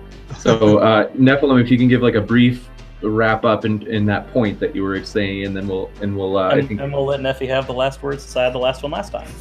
Sure. So, witchcraft, whether you believe witchcraft exists or it's real or not, sticking within the theology of the Old Testament text and assuming that God is morally correct because he is in fact an all-powerful, all-moral being, therefore it follows that witchcraft is wicked because it leads people into false theology that's going to lead them away from having a savior, and so it does evil. So now, if what the atheist would have to do, though, is show that God is unjustifiable in destroying evil. See, you're trying to make God into a moral monster. I understand atheists want to do this. Whether or not witches are evil. So you would have to demonstrate somehow that God is unjustified for destroying evil. I don't think you would ever accept such a justification, but then again, you think the Earth is 6,000 years old, so you've already run off the evidence trail already. I have all the evidence in the world. What we'll do is so it's kind of, I think that's maybe fair to say we let Nephilim have the last argument there. Yeah. Do you feel good with that, Nephilim? Like, I don't mean to cut you off. No problems. Okay. Thank you. So yeah, you bet. So I think what we'll do now is we'll switch to a new topic, and that was definitely interesting. I'm surprised at how much we actually agreed. And we'll now cover whether or not we're willing to admit we have biases. One thing that drives me nuts, so I'll kind of goad or prod the atheist a little bit. I don't want to be unfair in kind of using broad brushstrokes, but I'm surprised when I meet atheists sometimes and they tell me, no, I don't have any biases. And I'm like, oh gosh, just because even like, so when I like confirmation bias is something that we see, it's just in everybody, is that people they like to have a feeling of like that they've got the world figured out. And so they tend to search out evidence that confirms what they already think. And that might be like propositions such as Christianity is false, or there is no God, or there's no evidence for God. That could even be affected by confirmation bias. So I guess you could tell that I'm already ready to push into you. What are your thoughts? I have something to ask here. Is there any atheist in here that says that they don't have any biases? I just wrote down 5 off the top of my head that I've got. No. Thank you for that. I can think a couple. I don't know if there's any atheist in here that agrees. I know some of the guys that are in here. I actually had a video where I engaged in confirmation bias without even realizing it, and it was actually Aaron Raw who had to correct me on it. So no, I'd say that I've demonstrated I have them. Thanks for your honesty. I didn't want to bring that up in such a way that I was saying that you guys all would take that position. But James, that being said, We admit but our bias. does It's any true on atheist both in here sides. have It's true on biases? both sides. Because I think that theists have bias, and I think that atheists have yeah. bias. But I think that the atheists in here would agree with that. That everybody that's in this room has biases. But here's one big difference. We don't need to be right. But Christians do need to be right. It's their very existence on Oh, yes, you do need at to stake. I don't need to be right. If it was shown today that I was completely wrong about everything, all I would have to do is take the letter A off of Atheist Edge, and I would keep it on my YouTube channel. I don't think so. It would leave Well, theism. I think what Neff's trying to say is at the end of the day, if you're not right, okay, go ahead, Neff. Just say that if we disqualify atheism, then we have theism as the truth. So how could you be right if theism is true? If theism was true tomorrow and I accepted it, it would be an easy transition. I would accept it. It would be harder for you to the opposite to be accepted by believers. I think any biased position is hard to be accepted. I think that's true enough. So when you say accepted, I just want to make sure I get where you're coming from, Jim. Are you saying like accepted by like our social circles, like our church friends and stuff like that? If it could be hypothetically, just hypothetical, proven that Christians were, it's all true. Everything in the Bible is true. God comes down in all of our rooms simultaneously and talks to us. Now that would be impressive. I want to convert you. I would be embarrassed as hell, but I would be able to turn on a dime. It would be not as big a deal to me but the flip side of that coin, it'd be way harder for a believer to accept the opposite. Yeah, I mean, I got another question actually. Evan, do you think that you have biases? Everyone has bias, of course. Okay, cool. I was just wanting to check because I would agree everybody has bias. Yeah. Yeah, especially me. I'm probably one of the most biased people I know. Yeah. And I mean like a clarification here about what we mean by that. Some of this sounds very much like source methods issues, of where confirmation bias is clearly a source methods issue. How do you believe what you do? What sources do you rely on? What evidence are you willing to change your mind? Those are methods issues. To the extent that somebody has presuppositions that may or may not be true, but they believe in them and they're honest about them, you could call that a bias. I would tend to call it a presupposition. And so a bias, I would argue, would be something that is an unjustifiable impediment to clear thinking. How about that one as a No, I wouldn't agree with that. Biases exist, I think, because people are automatically, human beings are stubborn and prideful things. We're all that way. It's just a part of our nature. Oh, yes. And people have a hard time changing what they believe. I mean, as a Christian, I've shown passages by the bajillions to other Christians who refuse to believe one thing or another, but the Bible clearly and extensively teaches it, and they'll call you names. So, I mean, bias, it permeates mankind. But I don't think that's a basis for it. Go ahead. One of the things that's fascinated me in this discussion so far, and I've refrained from bringing it up, but given the fact that we're now talking about how our brains work, is that nobody has been mentioning neuroscience. There's a huge amount of neuroscience material precisely on those issues of how we do confirmation bias. The anterior cingulate cortex does that. How do we do moral reasoning? We have an amygdala-based snap judgment system that gets in competition with our frontal cortex slower rational one. That's why the trolley problem produces such unusual results depending upon how you phrase it. All of the things that we're talking about how we do more biases, the neurosystem receptors that produce group mentality is the same one that fires for stranger. So there's this yin-yang balance that we go on. So many of the things that we talk about, our prejudices and our biases, have neurological bases and ultimately evolutionary ones. And if God designed all of this, then he's put a deck stack in. The truth is, there is no way to account for minds with physical materialism. The idea that the brain is the seat of all sentience and consciousness is not supportable. If in fact our brains were the producers of all our sentience, then opinions and free will simply don't exist, and I can easily dismiss everything that comes out of your mouth because there can't be any truth to it. Chemistry doesn't produce truth. When molecules interact with each other, they're not producing something that's true. They just interact because of the nature of the structural design. They don't produce anything. It's irrational to apply mental properties to matter. Mental properties can't be measured. They don't have dimension. You can't put a yardstick to it and say it's 2 centimeters long and it weighs 3 grams. Mental properties can't be applied. You can't measure them like you do, like you can physical objects. So human beings can only account for the non-physical fundamental entities they produce, like linguistics, algorithms, information, the aboutness, the process of observing the passing of time. These things can't be explained with the physical materialism of an atheist explaining that, or idea that minds are produced by brain. Jackson. We will be disagreeing on that. So what are the types of biases? Like, if we can list like concrete, because everybody has confirmation. Go ahead, Jackson. Or sorry, my mind's lagging. So if we could list particular biases. Yeah, Jackson, sorry, mine was lagging, so it still had your hand up, even though that was a long time ago. Basically, I would say for me, one would be that obviously I do like the idea that there's an afterlife. That's like a broad starter. And then I like the specifics of, let's say, the Christian God over even other gods. Part of that might be because I'm used to it. There's done a lot of psychological evidence that we tend to prefer what's familiar. Part of it might also be that there might actually be things that, all things being equal, if I wasn't already familiar with it, I'd still maybe prefer the Christian God for, whatever the reason. So those are some reasons that I would say I'm biased. And I'm kind of curious what you guys would say what yours would be. Another one would be, I think that Jim might have been alluding to it, is that my social circles, definitely a lot of my friends are Christians.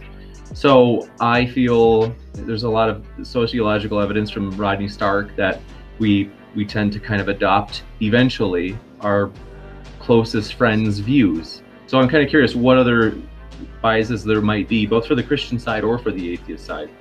I envy you guys for believing that something lives on after death. That must be very comforting. The one bias that I thought of when we were prepping for the show was there's a biblical contradiction that atheists love to throw out there about Herod, who died, I think, in 4 BCE, and Quirinius, who became governor of Syria in 6 CE. So there's a 10-year date gap there when Jesus was born, and how do you account for that? And I had a doctor of apologetics explain to me in detail how Quirinius was earlier a co-legate of Galatia, and he showed me actual artifacts, and I changed my mind. I don't use that argument anymore. That's cool. I appreciate your intellectual honesty in giving that up. I would actually, that's actually a fun one, is if we want to talk about arguments that we used to use but don't use anymore. That's actually, I've got plenty. But I'm curious, any other biases that you guys would want to, that you can think of? For me personally, I would say political bias is probably one thing I have, definitely. I go into libertarianism, so I do come at the point where I do recognize my bias on that. And I also know I have a historical bias. Like, when you get into history, that's one of the first things that they teach you, is to recognize your bias. And so, there are times when I have to say, like, when I look at the data, I read the books, and I do come to a conclusion. I have to keep in mind that that perhaps, maybe I want this thing, like, I'm maybe picking the evidence out where, and interpreting things, based on, what I'm reading and what I may be thinking is the most probable conclusion, which is, is a bias. But I think that it's just a good thing to recognize. And I do think I think everyone has a bias to a degree. I just think it's about recognizing the bias that makes you better able to come out of it. And anybody else before I change the subject? Because it sounds like we might have already exhausted this one. Yeah, I think, within the Christian circles, coming from an Anglican background, there's obviously a bias there where I'll tend to lean towards more Anglican scholarship.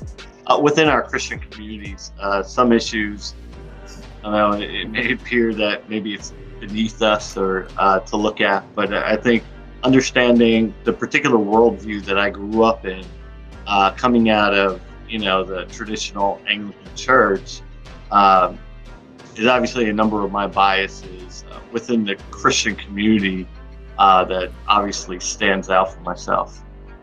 Thanks for your honesty. So one thing is we talked about, and we got a little bit left.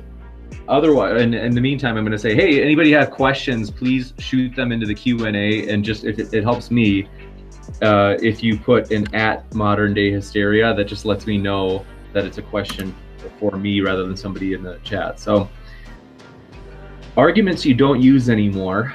I'm kind of curious what you guys have in mind. I know that for me, one I don't use anymore is I do actually, and I was kind of, I think you could say, I was unsure for a long time. But then I started thinking, yeah, actually, I think that basically evolution, human evolution in particular, can explain moral, you could say, the cause of why we tend to behave morally on average. And so if you want to hear the explanation for that, I know some Christians might disagree with me, but I do think that there are actually pretty sound explanations that granting long scale evolution of even just human evolution. And I think even on a young Earth perspective, you could adopt this view that people, so when we do these models of these computer simulations of what's the most adaptive strategy, cooperate or defect, the evidence suggests that cooperators tend to win so long as they don't let people keep defecting on them. So initially you cooperate, somebody defects on you, you defect back, and you don't do business with them anymore. Long story short, that's the argument that I would say, yeah, I don't think Christians should use this claim that we can't explain why people generally behave morally on atheism. I'm kind of curious what arguments you guys might have that you no longer use or wish your own side would give up. I think, sorry to jump in, I think certain presuppositional arguments within the Christianity, I think they work well within our Christian communities, but I think here's where Christians maybe should rethink. I believe in it because, my presupposition is I believe the Bible is true, or I believe these documents are correct because I just have faith in them without empirical evidence supporting it. So I think, I know very early in my childhood, I may have leaned in that direction. I think nowadays I tend more on a historical, evidential position as opposed to presuppositions. Yeah, I have no problem with presuppositionism, just so long as the guy realizes that it's presuppositional. And so you realize that other people can make other presuppositions and it's arbitrary. You get into that a lot with origins or bust. That I'd say that's the one area that I keep on advising both religionists and atheists to kind of be wary about, because you're now moving so far back into the data field of why did life begin, or why did the universe begin, or why did God begin, or how many gods were there, and all that. You're all in speculation land, and it's just it's unresolvable. So if you so long as you have your hip boots in and realize you're going to get bogged down pretty quick, just steer clear of it. Yeah, I'd say the argument that I'm tired of hearing from the atheistic side is that we find ourselves in this universe, and this is the universe we would expect without a god. I don't see how that idea parses out, because you've got, for instance, in Islam, you have the concept of Allah's whimsy, which throws a monkey wrench in almost any moral dilemma when it comes to looking through Islamic teachings. Based on that alone, you could say that, at least in Islam, why is the universe the way it is? Why does it seem inefficient in certain ways? Allah's whimsy. That entire thing goes out the window. If you purport it to Yahweh, Yahweh decided he wanted to do it that way. Well, why did he do that? Well, because.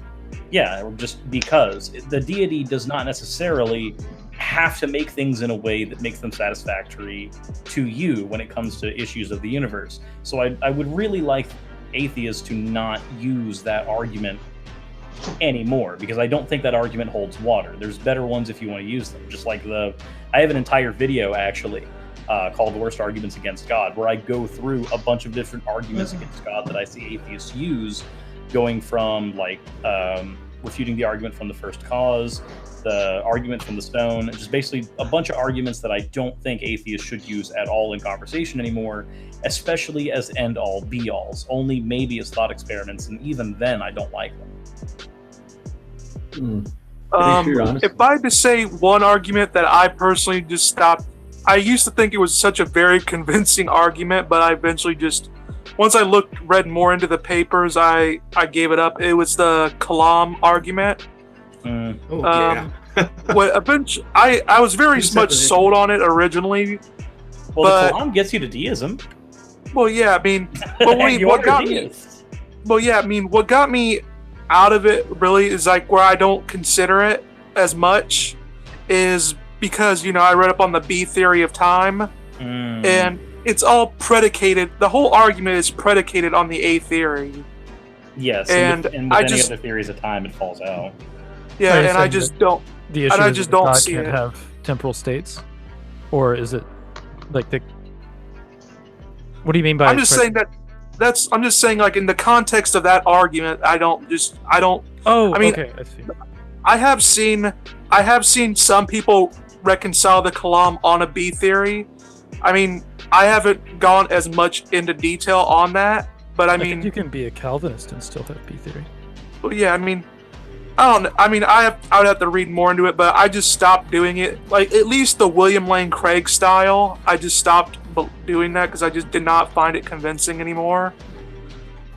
But I mean, yeah. So that's just me on that one.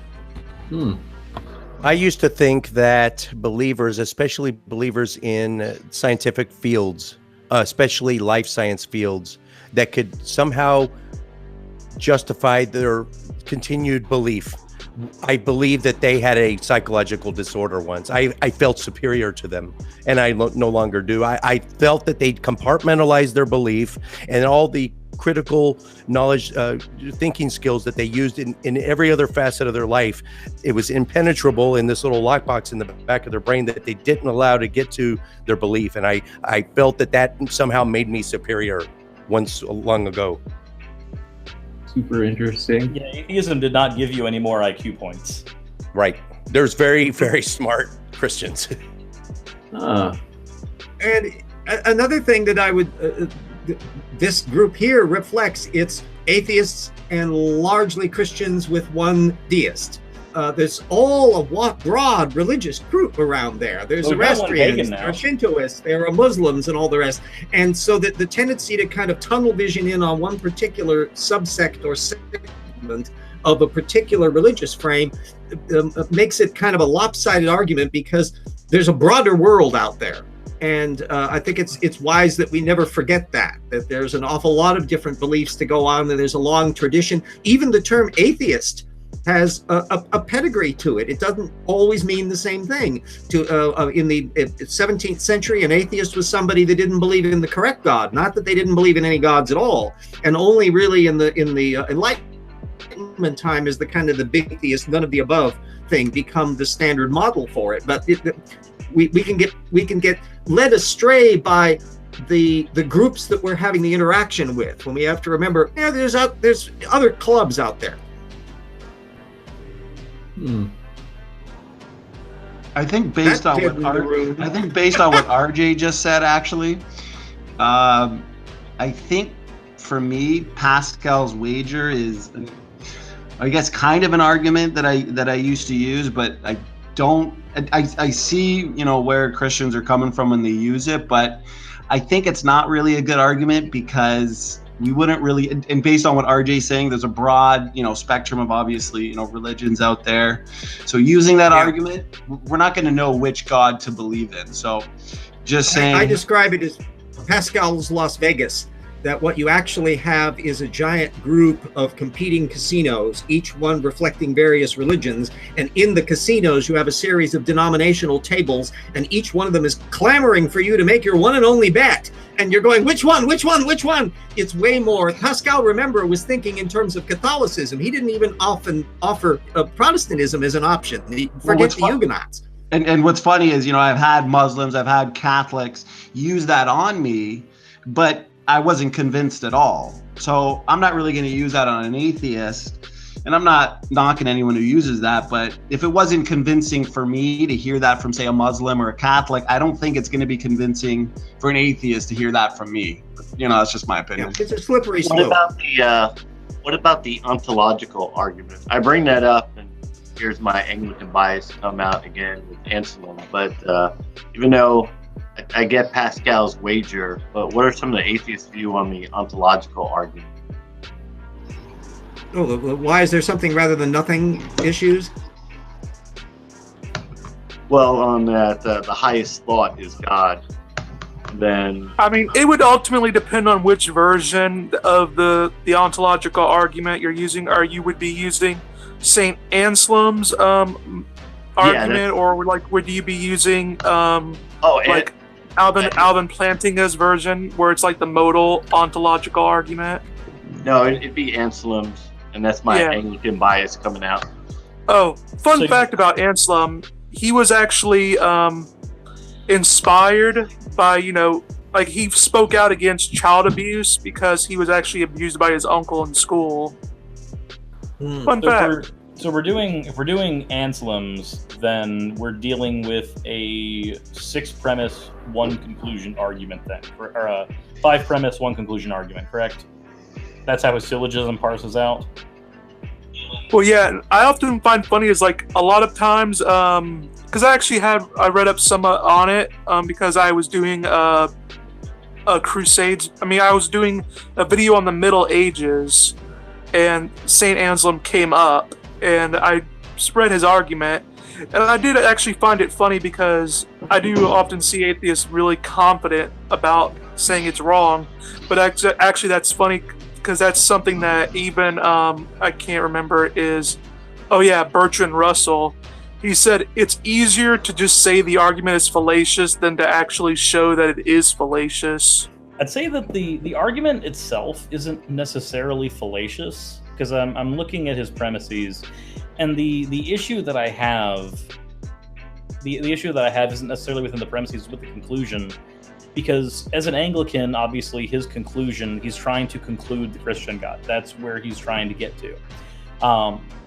The problem is, though, if somebody is positing in their mind a maximally great being that is not the Christian God, therefore that God exists. If we assume that all 5 of his premises are correct, then whatever God anybody thinks of that they can conceive as maximally greater than the Christian God must therefore exist.